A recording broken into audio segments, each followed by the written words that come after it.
go on to the window,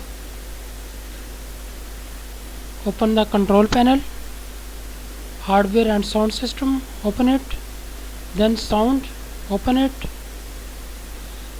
go on to the recording, click on the microphone. You can open the property or double click on it.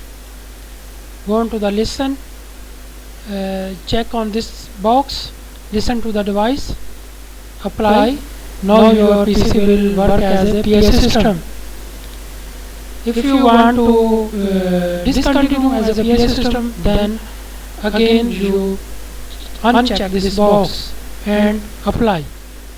So this is the way you can use your PA system as a you can use your PC as a PA system.